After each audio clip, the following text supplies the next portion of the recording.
नमस्कार बागवान साथियों।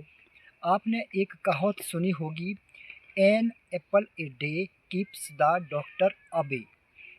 एक दाना एप्पल का, एक दाना सेब का रोज खाने से आप डॉक्टर से एक एक कदम दूर जाते रहते हैं। यह पौष्टिकता है सेब की, यह आइडेंटिटी है सेब की। सेब इतना पौष्टिकतापूर्ण आहार है जो कि आपको बीमारियों से रहित रख सकता है। यह कहावत आपको अच्छी लगती होगी, लेकिन कोई तो है जिनको यह कहावत चुभती होगी, जिनके बिजनेस पर यह कहावत फिट नहीं बैठती, उनके बिजनेस को यह लॉस करती होगी। जी हाँ, यदि आपका मेडिसिन का कारोबार है तो आपको यह कहावत अच्छी नहीं लगेगी, क्योंकि आपकी मेडिसिन तभी बिकने वाली है जब कोई लोग बीमार होंगे और आपके पास आएंगे, तभी तो आपकी मेडिसिन बिकने वाली है। तो दोस्तों, सेब की छवि को खराब करने में किस किस का योगदान है, इस तथ्यों को आप गहराई से एआई से पूछ सकते हैं और यूट्यूब में सर्च कर सकते हैं। कई लोगों ने इसके ऊपर कई सारी वीडियो बनाई हुई है। आपको पूरा प्रमाण के साथ यह सब कुछ मिल जाएगा कि किस किस ने सेब के प्रति, सेब का जो एक अच्छी छवि थी उसको धूमिल करने में किस किस का योगदान कितना रहा है। तो अब बात करते हैं कि इसकी छवि को खराब कैसे किया गया। देखिए, जब आप का सीजन स्टार्ट होता है तो सबसे पहले जब आपका फ्लावरिंग आती है, फ्लावरिंग टाइम पर हमें लगता है कि थ्रिप्स की समस्या है। थ्रिप्स पोलन ट्यूब को चाट जाएंगे, उसको कमज़ोर करेंगे। उसके लिए हमें जहर डालने के लिए कहा जाता है। दोस्तों, यहाँ हमें ये भी ज्ञात होता है कि जब हम फ्लावरिंग टाइम में जहर का इस्तेमाल करेंगे तो यहाँ पर जो प्रीडेटर है, जो पॉलिनेटर है, वो नहीं आएंगे, क्योंकि जहर की गंध उनको लगते ही यहाँ से वो दूर चले जाएंगे, हमारे ऑर्चर्ड की ओर नहीं आएंगे। तो यहाँ पर कंपनियों ने इस तरह का इंसेक्टिसाइड हमें दिया, जिसको हम एलांटो के नाम से जानते हैं। एलांटो का स्प्रे करने को कहा गया है। क्या आप यहाँ आश्वस्त हो जाते हैं कि एलांटो मधुमक्खी को नहीं मारता? दोस्तों, आप यकीन मानिए, हमने यह किसी बागवान के वहाँ जाकर के देखा है। हमारे पास एक ऑर्चर्ड कंसल्टेंसी के लिए था, तो वहाँ हम गए तो सुबह उन्होंने 9 बजे एलेंटो डाल करके स्प्रे करा। उस वक्त जो वहाँ हाइव लगा था, मधुमक्खी का बॉक्स लगा था, उस वक्त स्प्रे के दौरान तो उसका जो द्वार होता है, मेन गेट होता है, मधुमक्खी का बाहर आने का गेट होता है, उस वक्त तो बंद कर लिया था जब स्प्रे कर रहे थे। लेकिन 2 बजे के आसपास उस गेट को खोल दिया गया मधुमक्खी को बाहर आने के लिए। दोस्तों, जब हमने 5 बजे वहाँ देखा जा कर के, तो लगभग 3 हिस्से मधुमक्खी के मर चुके थे, जो कि बाहर बॉक्स के पास वहाँ पर ढेर लगा हुआ था। बगीचे में मधुमक्खी का बॉक्स लगा है, आपने एलांटो की स्प्रे करी तो इससे भी मधुमक्खियाँ मरती है और भी कई सारे जीव मरते हैं। कई सारे जो पॉलिनेटर होते हैं वो बाधित होते हैं, उनकी जान चली जाती है। तो जब आप क्रम से हर साल इस प्रक्रिया को दोहराएंगे तो कितना लॉस होता है, कितने प्रीडेटर मरते हैं, कितनी मधुमक्खियाँ मरती है, कितनी तितलियाँ मरती है, भंवरे मरते हैं। तो यहाँ से हम एक काफ़ी बड़े जाल में फंसते जाते हैं। फिर सेकंड स्टेज आती है, जब पेटल फॉल होता है तो तब एक सुंडी आती है जो सेब का दाना सेट हुआ है उसको बोर करती है, जिसको हम कॉल्डिंग मौत के नाम से जानते हैं। फिर यहाँ पर भी शेड्यूल में रिकमेंड किया जाता है कि यहाँ पर आप एक कम ईसी वाले इंसेक्टिसाइड का प्रयोग कीजिए, जैसे मेलाथियोन वगैरह। तो जब हम यहाँ जहर का इस्तेमाल करते हैं तो यहाँ भी हमारे मित्र कीट जो काफ़ी ज़्यादा संख्या में मर जाते हैं, जिससे आगे जा कर के माइट को बढ़ावा मिलता है। माइट क्या? माइट होती है मकड़ी। मकड़ी को बढ़ावा इसलिए मिलता है क्योंकि जब हमने यहाँ पर मैलाथ्योन का स्प्रे करा तो जो बड़ी मकड़ी है वो मर जाती है, इसीलिए छोटी मकड़ियाँ बढ़ जाती है, वो हमारे पत्तों से क्लोरोफिल चाट जाती है, जिसकी वजह से हम एक बहुत बड़ी प्रॉब्लम में फंस जाते हैं।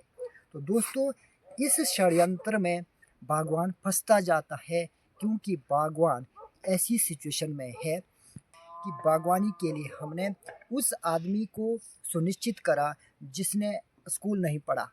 मान लीजिए एक दंपति के 4 बेटे हैं, किसानी करने के लिए उस बेटे को रखा गया जो स्कूल में पढ़ने में कमज़ोर था, उसको ही किसानी करने के लिए रखा गया। और जो वो 3 बेटे थे, जब वो स्कूल जाते हैं, पढ़ते हैं, फिर सरकारी नौकरी करते हैं, और जब वो नौकरी करके घर आते हैं तो वो जो घर में था किसानी करने वाला बेटा था, वो एकदम बिल्कुल उसका जो कॉन्फिडेंस है वो बिल्कुल ज़ीरो होता था। और जो नौकरी वाले वो लड़के आते थे बाहर से, वो उसको खेती करने के बारे में नए तौर तरीके सिखाते थे। और इसी वजह से जो किसानी है, बागवानी है, वो एकदम डल होती गई, क्योंकि इसमें जो लिखे पढ़े बागवान थे उन्होंने ये सारी चीज़ें जो इंडस्ट्रियल चीज़ें हैं उसका इस्तेमाल करा और इस पर अप्लाई करते गए कि इसका परिणाम आज हम सभी देख रहे हैं। दोस्तों, हमने अभी इन 2-3 स्प्रे का जिक्र करा। आप बताइए, क्या आपको थ्रिप्स से छुटकारा मिला? क्या आपको माइट से छुटकारा मिला? क्या आपको कॉलिंग मॉथ से छुटकारा मिला? आपने स्प्रे तो इस थ्रिप्स को मारने के लिए करा था, कॉलिंग मॉथ को मारने के लिए करा था, तो क्या इससे आपको छुटकारा मिला? नहीं। हर साल, साल दर साल ये प्रॉब्लम बढ़ती जा रही है।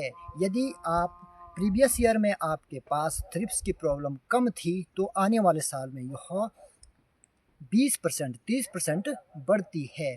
कॉलिंग मॉथ की प्रॉब्लम भी हर साल बढ़ती जा रही है और हमारी जेब करती जा रही है। और सबसे बड़ा लॉस ये है, जो कहावत हमने शुरू में बोली, an apple a day keeps the doctor away, इस सेब पर बहुत बुरा असर इस स्प्रे शेड्यूल का पड़ रहा है।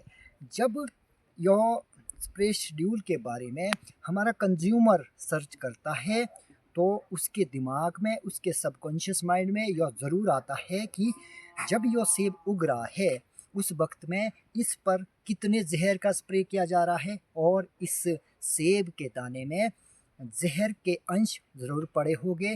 अब यह सेब हमें डॉक्टर से दूर नहीं, डॉक्टर के नज़दीक ले आने में सहायक होने वाला है। तो इसी प्रक्रिया को धूमिल किया गया, इस तरह की सिचुएशन बनती गई। यदि आप आज भी चेतते हैं, यदि आप आज होश में आते हैं, तो आप इस क्रिया को बंद कर सकते हैं। इसका सब्स्टिट्यूट आपको यूनिवर्सिटी भी देती है कि क्या क्या सब्स्टिट्यूट है। यह है नेचुरल फार्मिंग, यह है SPNF, यह है सुभाष पालेकर नेचुरल फार्मिंग। जी हाँ, हमने यह प्रक्रिया 2020 से शुरू करी।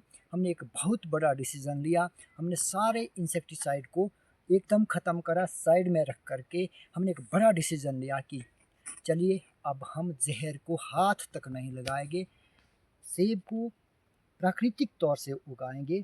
तो आप, आज है 2026, आप हमारे ऑर्चर्ड में आ सकते हैं, स्थिति देख सकते हैं हमारे ऑर्चर्ड की। एकदम यह डिजीज़ फ्री इंसेक्ट से भी खुद लड़ते हैं, क्योंकि हमारे ऑर्चर्ड में जो प्रीडेटर है वो काफ़ी बहुतायत में बढ़ गए हैं।